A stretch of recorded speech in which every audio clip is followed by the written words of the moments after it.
Hukum bergerak lebih dari 3 kali ketika sholat. Sebelumnya kita perlu mempertegas bahwa yang dimaksud gerakan dalam pembahasan ini adalah gerakan yang bukan termasuk gerakan sholat. Terdapat banyak dalil yang menunjukkan bahwa Nabi Shallallahu Alaihi Wasallam melakukan gerakan yang bukan termasuk gerakan sholat, seperti menggendong cucu beliau, memindahkan orang, melepas sandal, membukakan pintu, bergerak maju, dan yang lainnya.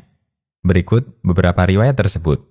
Pertama, Nabi Shallallahu Alaihi Wasallam menggendong cucunya, bernama Umamah bintu Abil As.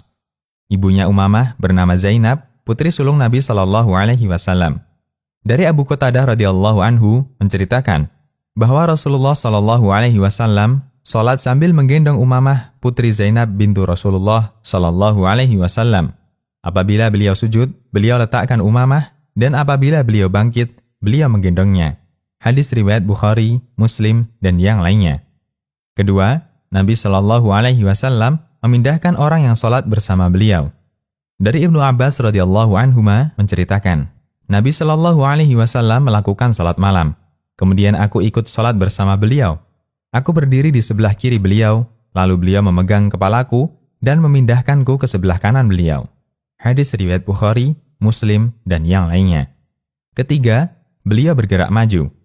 Dari Jabir bin Abdullah radhiyallahu anhuma, saya menyediakan air untuk Rasulullah Shallallahu Alaihi Wasallam, kemudian beliau berwudu dan memakai sarung. Kemudian aku berdiri jadi makmum di sebelah kiri beliau. Kemudian beliau memindahkanku ke sebelah kanannya. Lalu datang orang lain dan dia berdiri di sebelah kiri beliau. Ternyata beliau malah maju dan melanjutkan sholat. Hadis riwayat Ibnu Khuzaimah. Keempat, beliau melepas sandal dan meletakkannya di sebelah kiri. Dari Abu Sa'id Al-Khudri radhiyallahu anhu, ketika Rasulullah Shallallahu Alaihi Wasallam sedang mengimami para sahabat, tiba-tiba beliau melepas sandalnya dan meletakkannya di sebelah kiri.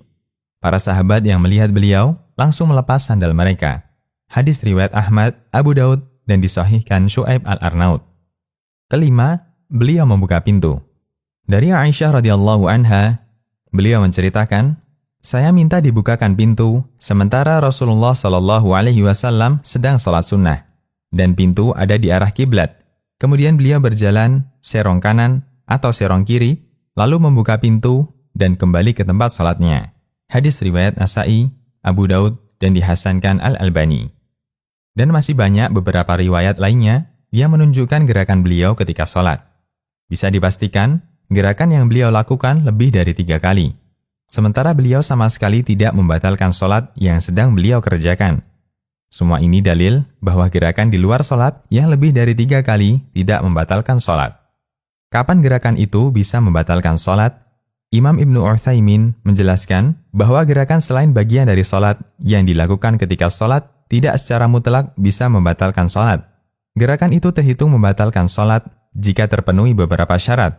Beliau menyebutkan, syarat batalnya sholat karena melakukan gerakan selain bagian dari sholat ada 4. 1. Sering. 2. Bukan bagian dari gerakan sholat. 3. Tidak ada kebutuhan mendesak.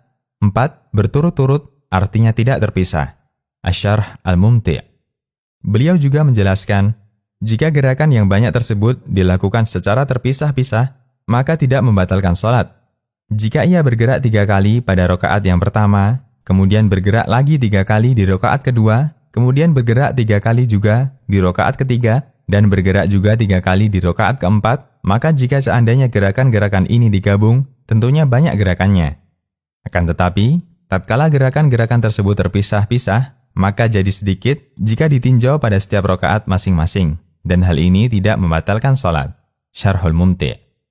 Demikian, Allahu a'lam. Konsultasi Syariah.